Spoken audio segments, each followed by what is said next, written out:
내가 지은 죄의 값을 모두 예수님께서 원기옥해서 한 방에 말했으니까 당연히 미안해야 되는 거 아니에요.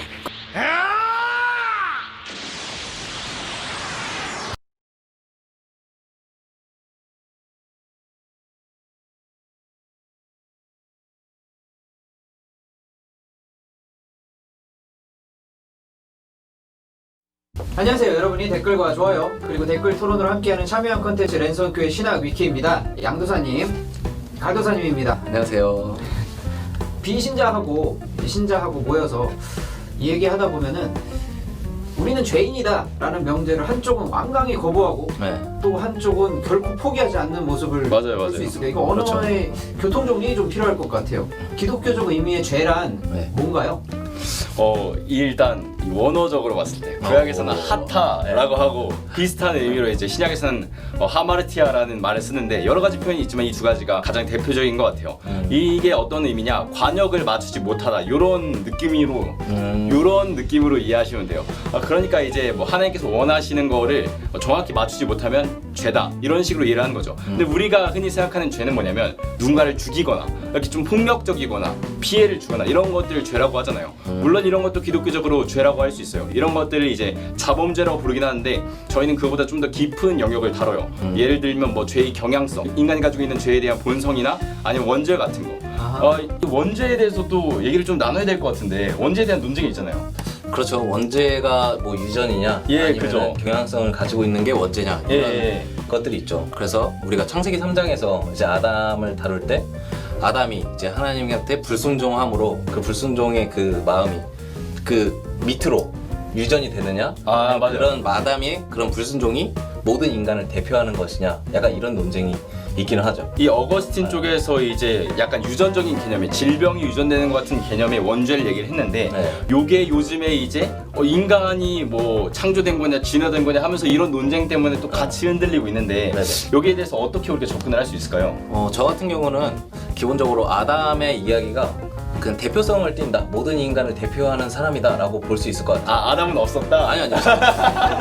아담이 실제로 존재하면서도 그 아담이라는 사람의 행동은 모든 인간을 대표하는 하나의 행동이었다 라고 보는 거죠. 그래서 아담의 불순종을 봤을 때 우리도 또한 이 불순종할 수 있는 인간이고 불순종하는 인간이다라는 걸 보면서 우리도 원죄를 가지고 있다라고 우리가 볼 수 있다는 거죠. 근데 저는 이제 이거를 단순히 아담이 대표로 했으니까 우리도 같이 그런 거를 받는다라고 하면 약간 연좌제 같으니까 그런 점도 좋지만 제가 봤을 때 그 로마서 5장 쪽에서 5장 맞나요? 어떤 거 말씀하시는 거죠? 뭐 하나님이 예수 그리스도가 왕이 되고 뭐 죄가 왕이 되어서 상황에서 뭐 그죠. 아담과 그리스도. 맞아요. 그러니까 5장에서 그 얘기를 하는데 그러니까 죄가 왕이 되어서 세상을 지배하게 되었다. 그 뒤로 모두가 죄의 노예가 되었다. 이런 관점으로 이제 접근을 하면 원죄를 조금 더 연좌제보다는 조금 더 설득력 있게 설명할 수 있지 않나. 이런 생각이 들어서 원죄를 없애버릴 필요는 없겠다는 생각이 들더라고요. 그렇죠. 그러니까 하나의 말씀하신 거는 하나의 죄의 세력이 그죠. 우리를 지배하고 있는 방식에서 우리가 지금 살고 있다. 정확해요. 말씀하신 맞습니다. 기독교적 의미에서의 죄를 이야기할 때 사회법적 의미의 범죄와는 완전히 다르다는 말씀을 하신 거죠. 그러니까 그런 의미도 있지만 그거보다 좀 더 깊은 의미도 있다고 얘기를 드리고 싶은데 여기에 대해서 좀만 더 보충 설명을 해주실 수 있나 해서 좀 더 신앙적으로 우리가 받아들이기 쉽게 얘기하자면은 원죄라는 거는 하나님과의 관계가 끊어진 상태. 그러니까 우리가 불순종하는 경향성도 있고 죄 세력 안에 있어서 하나님과의 관계가 완전히 끊어져서 마치 우리가 스마트폰을 들고 있지만 이게 충전기가 없으면은 언젠간 꺼지잖아요. 그런 것처럼 우리는 지금 언젠가는 꺼질 상태가 된 거죠. 그래서 하나님과의 관계가 이런 방식으로 우리가 끊어진 상태고 이거를 신약에서 하나님의 진노 아래에 있는 상태다 이런 방식으로도 얘기를 하고 있는데 이 얘기가 보통 이제 원죄라고 얘기할 수 있을 것 같습니다. 죄에 대해서 말할 때 보통 결국에는 구원에 대해서 이야기하기 위해서 그 전제를 깔고 가는 목적으로 이야기를 하잖아요. 네, 그렇죠. 구원을 한번 설명하고 넘어가야 될 것 같아요. 구원 이게 뭔가요? 그러니까 이제 구원이 뭔가 했을 때 저는 이 구원이라는 이 표현이 성경 안에서 몇 가지 약간 그림처럼 그림 언어를 표현되는 것 같아요. 근데 구원만 얘기하기는 힘들고 구원이라는 거는 죄에서부터 이제 자유로워지는 거니까 죄를 어떤 식으로 표현하냐면 첫 번째로는 이제 빚을 탕감하는 거. 그러니까 속량한다라는 표현이 에베소서에 있는데 이 표현이 죄에 쓰여요. 그러면은 우리가 죄로부터 자유로워지는 거 이거를 구원이라고 할 수가 있겠고 또 다른 측면으로는 이제 누가복음 보면 누가복음 4장에 예수님이 출사표를 던지시는데 그때 이사야서 61장을 인용을 하는데 여기서 두 가지 중요한 개념이 등장해요. 첫 번째는 질병을 치유하는 거예요. 이 질병이란 개념이 이사야서에서 우상 숭배라는 죄랑 연관이 되기 때문에 질병을 치유하는 것이 죄를 해결하는 거다. 구원이다. 또 다른 건 뭐냐면 이제 압죄로부터 자유롭게 하신다고 하는데 이것도 제가 봤을 때 죄의 어떤 모양인 것 같아요. 그러니까 우리를 자유롭게 하시는 하나님 이런 식으로도 접근을 할 수가 있고 또 한 가지는 요한복음 같은 경우에 보면 예수님께서 어둠 속에 빛이 되어 오셨다 이런 얘기를 하는데 어둠, 무지, 계몽되지 않은 상태를 또한 죄의 상태로도 표현을 하는 것 같아요. 그러니까 구원은 그런 걸로부터 이제 계몽된 상태, 깨닫는 상태 이런 것들을 이제 구원이라고 얘기를 하겠죠. 네.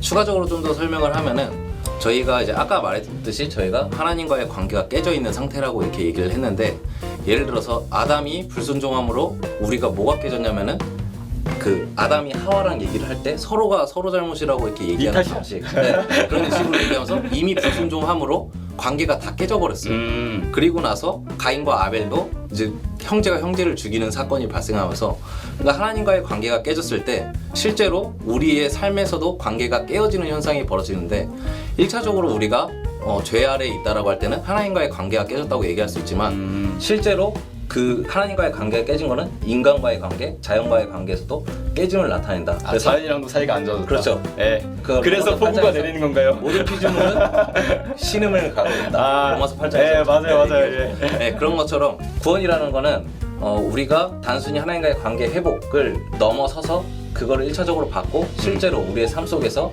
하나님과의 관계를 통해서 그 사랑을 통해서 우리 이웃과도 자연과도 다시 회복되는 과정 그 자체를 우리가 구원을 받는다라고 표현할 수 있을 것 같습니다. 구원이 상당히 넓은 의미로 쓰일 수가 있겠네요. 그러면. 네, 예. 넓지만 좁지만 넓은, 넓지만 또 좁은 이렇게 얘기하시는 네. 이거 언어 유희 같은데. 죄와 구원의 일반론, 기독교적 일반론에 대해서 말씀을 해주셨는데 그 대화가 안 되는 포인트를 조금 디테일하게 잡아가면은 이게 과연 모든 인간에게 적용되는 것인가에 대한 입장에서 갈리는 것 같아요. 모든 인간에게 방금 말씀하신 죄와 구원에 대한 기독교적 일반론이 적용될까요? 일단은 이제 아까 말씀드렸던 것처럼 저희가 이제 원죄에 대해서 얘기를 했으니까 모든 사람들이 죄의 세력 안에 있다. 네가 원하지 않아도 어쩔 수가 없다. 이런 식으로 접근을 하면 우리 모두가 이제 죄 아래 종속이 되어 있다고 얘기를 하겠죠. 그 루터가 그런 얘기를 해요. 노예 의지론이라고 해서 뭐냐면 그러니까 그런 얘기를 들었는데 기독교는 왜 이렇게 부자연스럽냐, 왜 이렇게 자유롭지 못하고 하나님에 매여 있냐 이렇게 얘기를 하는데 그걸 다른 말로 취현하면 다른 사람들은 그러면 자유롭다는 얘기인데 진짜 자유롭냐? 돈에 매여 있고 관계에 매여 있고 뭐 사람들의 평가에 매여 있으니까 그것도 자유로운 게 아니다. 어차피 자유로울 게 아니면 진짜 괜찮은 이 주인을 찾아야 된다. 그래서 하나님 안에 있어야 된다고 얘기를 하거든요. 제가 봤을 때 그런 의미에서 왜 우리가 구원을 받아야 되냐 했을 때에는 야 자유롭지 않잖아. 이렇게 접근할 수 있을 것 같아요. 예. 추가로 얘기를 하자면은 저희가 이제 하나님과의 관계가 깨지면서 원래 하나님의 창조의 목적이 깨진 거거든요. 그래서 하나님의 목적이 원래 뭐였냐면은 하나님이 보시기에 좋은 상태로 유지되는 게 하나님의 목적이었어요. 근데 이제 모든 것들이 보시기에 안 좋은 상태로 있기 때문에 안 좋은 상태. 먼저 그래야 되는데 그래서 그거를 회복하기 위해서 하나님께서 마련하신 게 예수님을 통해서 먼저 하나님과 인간과의 관계를 회복하시고 그 하나님의 사랑을 받은 인간이 그 아까 말했던 것처럼 주변 특히 뭐 가족이나 자연이나 이런 것들을 올바르게 다시 보존하고 회복하는 상태로 가는 것을 통해서 우리가 부모와의 사이에서 더 사이가 좋아지고 그리고 친구와의 관계에서 가난한 자들을 돕고 뭐 이런 방식을 통해서 회복을 조금씩 이뤄나가는 거죠. 그런 의미에서 우리는 실제적인 현상적으로 구원을 받아야 할 필요가 모든 사람에게 있다라고 저는 생각을 합니다. 형님은 관계를 되게 좋아하시는 것 같아요. 그렇죠. 네, 저는 하나 더 추가하자면 얘기하세요. 오케이.